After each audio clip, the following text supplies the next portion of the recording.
So I know this one looks really large, and yes, I have had students in the past that were like, you know what, Sal, this one is just too big. I can't do it. And they quit. Don't quit, okay, because there really is not that much to this one. There's a little bit of a trick right here with the minus sign, all right? And that means I'm actually going to focus on just that part, and so I don't actually want to see the rest of that stuff. And so let's go ahead and focus on that part. What I'm really doing is the minus sign, it does have a number that goes with it. It's a phantom 1. So we can't see that 1 right there, but it was there. You just couldn't see it. So, I mean, you don't have to show it there if you don't want to, but it's kind of lurking in the shadows, but, you know, some students kind of think it's a little bit creepy, but I'm going to show it because here's what I'm going to do. I'm going to distribute it. So right here I would have -1 times a -5x cubed, and that would give me a positive 5x cubed. And I do want the plus sign right there because, of course, there's more to this distribution than what we're seeing or working with at this point. Now I'm going to take -1 times, again, there's my coefficient of that 1, or that x squared, which is +1. And so I've got -1 times 1x squared, which would be negative. I'll still show the 1 right there, even though you don't necessarily have to, as -1x squared. Then I'll distribute the -1 to the -4. And yes, distribution just means multiplication. So -1 times -4 is going to be +4. And at this point, if you've forgotten, remember that this multiplication we don't expect you to do in your head, even though you may be able to do it in your head. I'm just saying you don't have to. You can use a calculator to do that.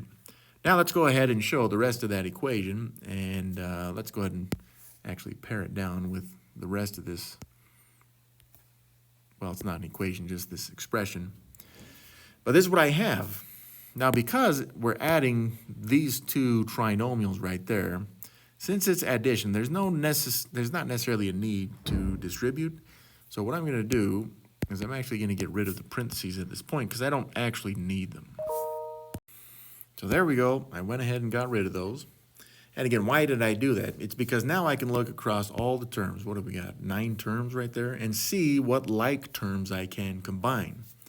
And I'm going to start over here with this 2x squared. So I'm looking for any other x squareds, right? So I scan, I usually scan from left to right, so I got a -7x. Nope, that's not a like term. It does have an x, but again, the exponent right there would be considered a +1. Now, I don't really care to show that there, so I'm going to get rid of it. But there is a +1 exponent for that x. We got a constant 6, so it's no x squared.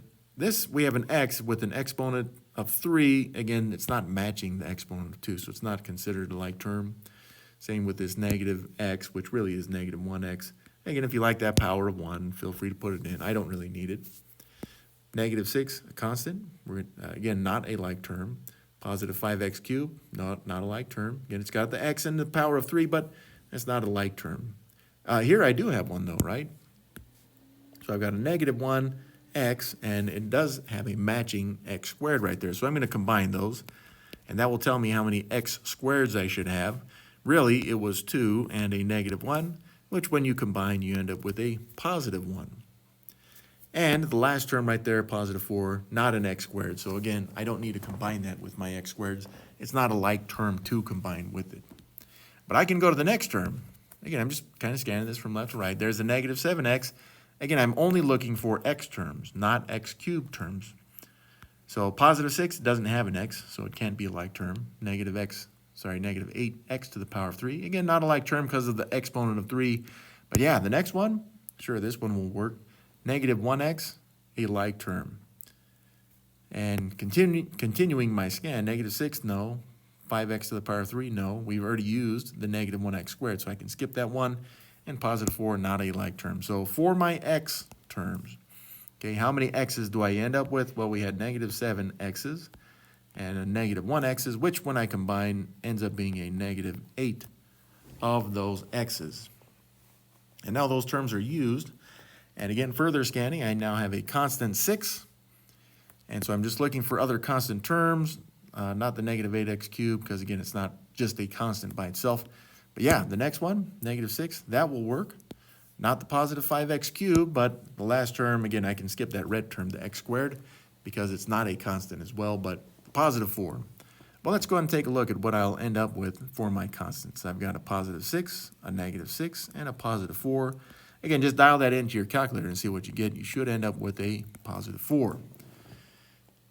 And the last type of term that we have for this problem are my x cubes, and those are the final two terms right there. How many of these x cubes will I have?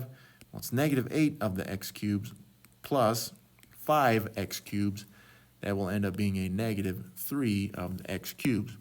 Now, this is not in descending order, but that still works because it didn't tell us that it should be in descending order. In case you're worried about it, if you don't know what descending order is, also don't worry about it because, again, they didn't ask for it. That's likely going to be something that you're going to see in a Math 1010 class. In any case, this works. And do remember, if you jumble this up and we're like, you know what, I do want my negative x cubed right there. And by the way, it is negative because of the minus sign right there, which we know negative 8 plus 5 is negative 3. Remember, every term will take the sign to its left or operation to its left as its sign. But again, if you jumble this up and we're like, hey, there's these ones right here, and then we got this one, and then maybe you put the plus 4 right there. It's not going to matter because, again, the main thing is that each of the terms, whether it's the x squared or the negative 8x, the positive 4, negative 3x cubed, as long as they maintain the same signs from what we see right here, it's the same thing, okay? But I kind of like my original, so I'm just going to kind of box that in. This is the one that I'm going to go with as my answer. But again, this one would work as well. Okay, hopefully that helps you guys out. Thanks for watching.